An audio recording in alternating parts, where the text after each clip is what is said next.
Okey, bayangkan 2 tahun. 2 tahun menanti satu janji dan nampaknya kesabaran tu dah sampai ke penghujungnya. Pempengaruh media sosial, Sarah Yasmin, tiba-tiba menggegarkan dunia maya dengan satu tuntutan yang sangat terbuka. Dan puncanya, satu janji yang dia dakwa telah dimungkiri. Petikan inilah yang jadi punca segalanya. Dimuat naik dekat platform Threads dan ditujukan terus kepada Bella Astilah dan Didi Astilah. Memang tak ada selindung-selindung dah. Tuntutan Sarah ni terus jadi viral dan netizen pun mulalah tertanya-tanya, apa cerita sebenarnya ni? 2 tahun, ya? Bukan 2 bulan.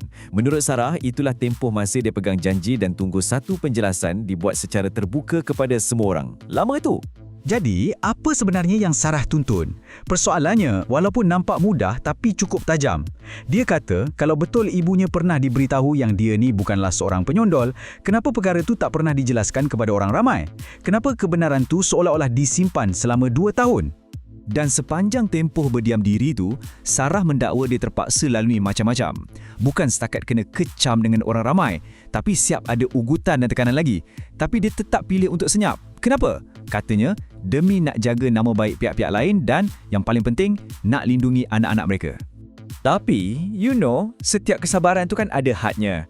Bagi Sarah, had tu dah sampai bila isu ni mula terpalik pada anak-anak dia sendiri. Dia mendakwa yang anak-anaknya kini dah jadi bahan ejekan dan fitnah.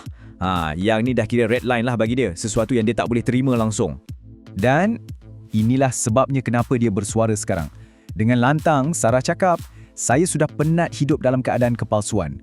Bagi dia, dah cukuplah tu. Dah sampai masanya untuk kebenaran didedahkan. Jadi, sekarang ni dia dah bagi kata dua yang sangat jelas. Pilihan pertama, pihak yang disebut tu tampil ke depan dan jelaskan perkara sebenar. Pilihan kedua, kalau diorang tak buat apa-apa, dia sendiri yang akan bongkar segalanya. Jadi, bola sekarang di kaki mereka. Tapi, setakat ni, apa jawapannya? Senyap sunyi. Langsung tiada sebarang kenyataan balas daripada pihak yang nama mereka dipetik. Keadaan sekarang ni memang tegang dan semua mata netizen sedang memerhati, menanti apa langkah seterusnya dalam drama ni. Dan sementara kita semua menunggu, mahkamah media sosial dah pun mula bersidang tau. Macam biasalah. Netizen dah mula berpecah kepada beberapa camp. Ada hashtag Team Sarah, ada yang pertahankan pihak satu lagi dan ramai juga yang cuma duduk tepi sambil makan popcorn, tak pasti nak sokong siapa. Semua ni membawa kita kepada satu persoalan yang lebih besar kan? Bila satu isu tu dah melibatkan maruah, janji yang dimungkiri dan juga keluarga, adakah cara terbaik untuk selesaikannya adalah di depan mata umum atau lebih baik dibawa berbincang secara peribadi di belakang tabir? Apa pula pendapat anda?